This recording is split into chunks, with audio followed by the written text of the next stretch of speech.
ಬೆಳಗಾವಿ ಜಿಲ್ಲೆ ಅಥಣಿ ತಾಲೂಕಿನ ಸಂಕೋನಟ್ಟಿ ಗ್ರಾಮದ ಉದಯ ಉಪಾಧ್ಯಾಯರು ರಾಜಕೀಯದ ಬಗ್ಗೆ ಸ್ಫೋಟಕ ಭವಿಷ್ಯವನ್ನ ನುಡಿದಿದ್ದಾರೆ.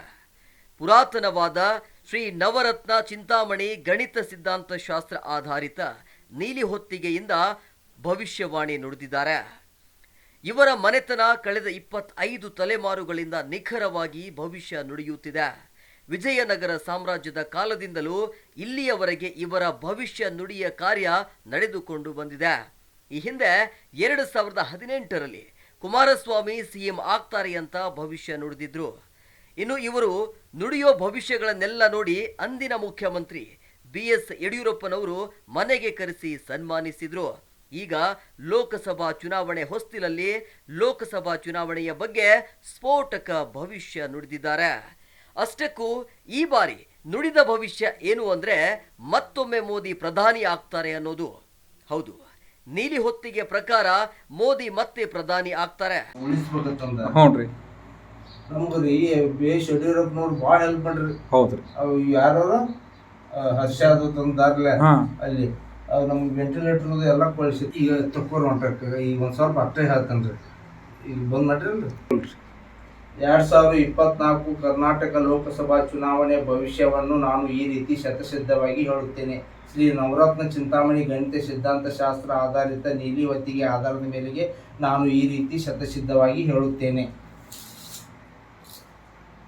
2, 4, 5 ಜಗತ್ತು ಆಧುನಿಕತೆಯಲ್ಲಿ ಎಷ್ಟೇ ಬೆಳೆದರೂ ಸದ್ಯ ಈಗ ಭೂಮಂಡಲದಲ್ಲಿ ಹಲವಾರು ವಿಶೇಷತೆಗಳು ಮತ್ತು ಮಾನವ ಕುಲವೇ ಅಚ್ಚರಿ ಪಡುವಂಥ ಸಂಗತಿಗಳು ಕೂಡ ಆಗಾಗ ನಡೀತವೆ. ಇದಕ್ಕೆ ಸ್ಪಷ್ಟ ಉದಾಹರಣೆ ಎಂಬಂತೆ ಸದ್ಯ ಈಗ ನೀಲಿ ಹೊತ್ತಿಗೆ ಭವಿಷ್ಯವು ಕೂಡ ಸದ್ಯ ಈಗ ಜನಸಾಮಾನ್ಯರಲ್ಲಿ ಮಾತಾಗಿದೆ. ಏನು ಸದ್ಯ ಈಗ ಲೋಕಸಭಾ ಚುನಾವಣೆ ಇರೋದರಿಂದ ಯಾವ ಅಭ್ಯರ್ಥಿಗಳು ಗೆಲ್ತಾರೆ ಮತ್ತು ದೇಶದಲ್ಲಿ ಮತ್ಯಾರು ಪ್ರಧಾನಮಂತ್ರಿ ಆಗುತ್ತಾರೆ ಮತ್ತು ಕರ್ನಾಟಕದಲ್ಲಿ ಎಷ್ಟು ಸ್ಥಾನಗಳನ್ನು ಗೆಲ್ಲುತ್ತೀವಿ ಅಂತ ಲೆಕ್ಕಾಚಾರಗಳು ಕೂಡ ನಡೆದಿವೆ. ಸದ್ಯ ಈಗ ನಮ್ಮಲ್ಲಿ ಬೆಳಗಾವಿ ಜಿಲ್ಲೆಯ ಅಥಣಿ ಪಟ್ಟಣದಲ್ಲಿ ಪ್ರಖ್ಯಾತ ನೀಲಿ ಹೊತ್ತಿಗೆಯ ಭವಿಷ್ಯವನ್ನು ಹೇಳುವ ಉಪಾಧ್ಯಾಯ ಕುಟುಂಬ ನಮ್ಮ ಜೊತೆ ಇದ್ದಾರೆ.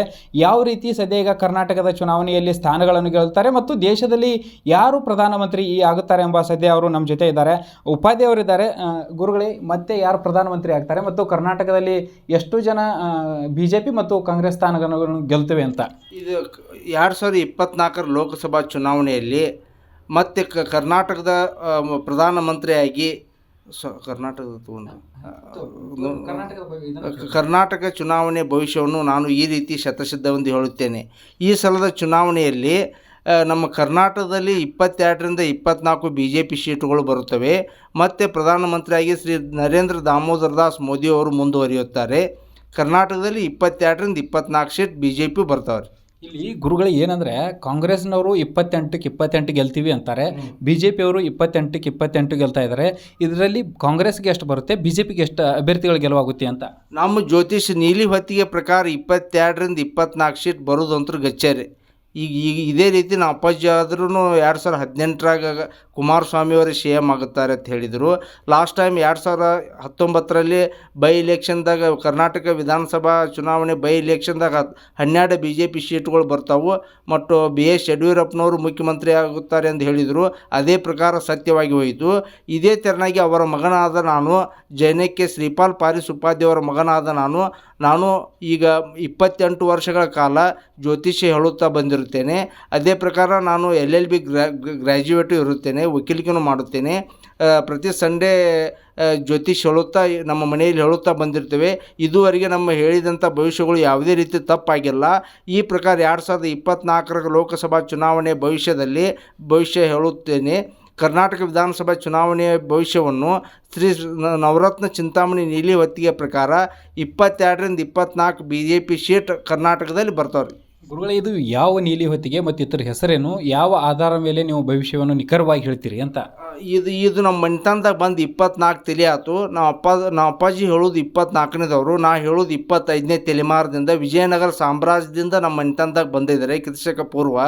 ಈಗ ನಮ್ಮ ನವರತ್ನ ಚಿಂತಾಮಣಿ ನೀಲಿ ಹೊತ್ತಿಗೆ ತ್ರಿಲೋಕ ಉಗ್ರವಸ್ತವಾದ ನೀಲಿ ಹೊತ್ತಿಗೆ ಭವಿಷ್ಯ ಇದು ಎಂದಿಗೂ ತಪ್ಪಾಗೋದಿಲ್ಲ. ಮುಂದಾದರೂ ತಪ್ಪೋದಿಲ್ಲ, ಹಿಂದಾದರೂ ತಪ್ಪೋದಿಲ್ಲ ರೀ. ಈ ಪ್ರಕಾರ ನಡೆದೈತೆ ರೀ. ಇಲ್ಲ ಈಗ ನೀವು ಕೌಡಿ ಉಗದ ತೆಗಿತೀರಿ, ಅದನ್ನು ಯಾವ ರೀತಿ ತೆಗಿತೀರಿ ಅಂತ? ನಾವು ಕವಡಿ ಒಂದು ಈಗೇನು ಚಿಕ್ಕೋಡಿ ಲೋಕಸಭಾ ಚುನಾವಣೆ ಭವಿಷ್ಯವನ್ನು ನಾವೊಂದು ಮುಂದೆ ಅಭ್ಯರ್ಥಿಗಳು ಇದ್ದಾರೆ, ಮುಂದೆ ಕೂತವ್ರು ನಾವು ಪ್ರಶ್ನೆ ಮಾಡಿದಾಗ ಅವರ ಅದು ಪೇಜ್ ನಂಬರ್ 49 ಪೇಜ್ ನಂಬರ್ ಅದ. ಆ ಪೇಜ್ ನಂಬರ್ಗೆ ಹೋಗಿ ಈ ವ್ಯಕ್ತಿ ಈ ಅರುಷ್ ಗೆದ್ದು ಬಂದಾನೋ ಬಾರೋ ಹೆಡ್ಡಿಂಗ್ ಐತ್ರಿ. ಆ ಹೆಡ್ಡಿಂಗ್ ಪ್ರಕಾರ ಹೋಗಿ ನಾವು 9 ಸಲ ಕವಡಿ ಹೋಗಿತ್ತು. ಬಂದಂಥ ಲೆಕ್ಕಪತ್ರೊಳಗೆ ನಾವು ನಮ್ಮದೇ ಆದ ಒಂದು ಲೆಕ್ಕ ವಿಚಾರ ಪ್ರಕಾರ ಅದನ್ನು ಮೈನಸ್ ಮಾಡಿ ಆ ಎಷ್ಟು ಶೇಷ ಉಳಿಯತ್ಲೆ ಆ ಬುಕ್ಕಿಗೆ ಹೋಗಿ ಆ ಪಾನ್ ನಂಬರ್ದಾಗ ಹೋಗಿ ಅದನ್ನು ನೋಡ್ತಕ್ಕಂಥ ಪ್ರಕಾರವಾಗಿ BJP ಅಭ್ಯರ್ಥಿ ಇವ್ರು ಗೆಲ್ತಾರಂತ ನಾವು ಹೇಳ್ತೀವಿ ರೀ. 2019ರಲ್ಲಿ ಉಪಚುನಾವಣೆ ಆಯಿತು. ಆವಾಗ 12 ಸ್ಥಾನಗಳನ್ನು ಗೆಲ್ತೀವಿ ಅಂತ ನೀವು ಭವಿಷ್ಯವನ್ನು ನುಡಿದ್ರಿ, ಅದು ಕೂಡ ನಿಖರವಾಗಾಯಿತು. ನೆನಪಿಸ್ಕೊಳ್ಳೋದಾದರೆ ಏನು ಹೇಳ್ತೀರಿ ಹಿಂದಿನ ಚುನಾವಣೆ ಅದು ಆದ್ರೂ? ಈಗ ಹಿಂದಿನ ಚುನಾವಣೆ ನೆನೆಸ್ಬೇಕು, ನಾವು ಅಪ್ಪಾಜಿ ಅವರು 2019 ಬೈ ಇಲೆಕ್ಷನ್ದಾಗ 12 BJP ಬರ್ತಾರೋ, ಒಂದು ಉಳ್ಕೋದು 2 ಕಾಂಗ್ರೆಸ್ಸು ಒಂದು ಪಕ್ಷೇತರ ಬರೋದು ಹೇಳಿದರು. ಆ ಪ್ರಕಾರ ಸತ್ಯವಾಗಿ ಹೋಯಿತು. ಮತ್ತು ಈಗ ಹೇಳಂತೆ ಮಂದಿ ನಗಾಡಿರ್ತಾರೆ, ಯಾವ ಇವ್ರು ಹಿಂಗೆ ಹೇಳ್ಯಾರು ಅಂತಂದು. ಅದು ಅವ್ರು ಹೇಳಿದಂತೆ ಕರೆಕ್ಟಾಗಿ ಹೋಯ್ತಿರೋದು. ನಿಮ್ಮನ್ನ 2019 ಉಪಚುನಾವಣೆಯಲ್ಲಿ 12 ಸ್ಥಾನಗಳನ್ನ ಗೆಲ್ಲೋದಕ್ಕೂ BS ಯಡಿಯೂರಪ್ಪನವರು ಕೂಡ ಬೆಂಗಳೂರಿಗೆ ಅವ್ರ ನಿವಾಸ ಕರೆಸಿದ್ರು, ಅಲ್ಲಿ ನಿಮಗೆ ಸನ್ಮಾನ ಮಾಡಿದರು. ಅವತ್ತಿನ ಪ್ರಸಂಗ ನೆನಪು ಮಾಡ್ಕೊಳ್ಳೋದಾದರೆ? ಅವತ್ತಿನ ಪ್ರಸಂಗ ಅವ 2019ರಲ್ಲಿ ನಮ್ಮ ಅಪ್ಪಾಜಿಯವರಿದ್ದರು. ಈಗ ನಾವು ಅಪ್ಪಾಜಿಯನ್ನು ಕಳೆದುಕೊಂಡು ನಾವು ಇಂದಿಗೆ 3 ವರ್ಷ ಕಳೆದು 4ರೊಳಗೆ ರನ್ನಿಂಗ್ ಅದ.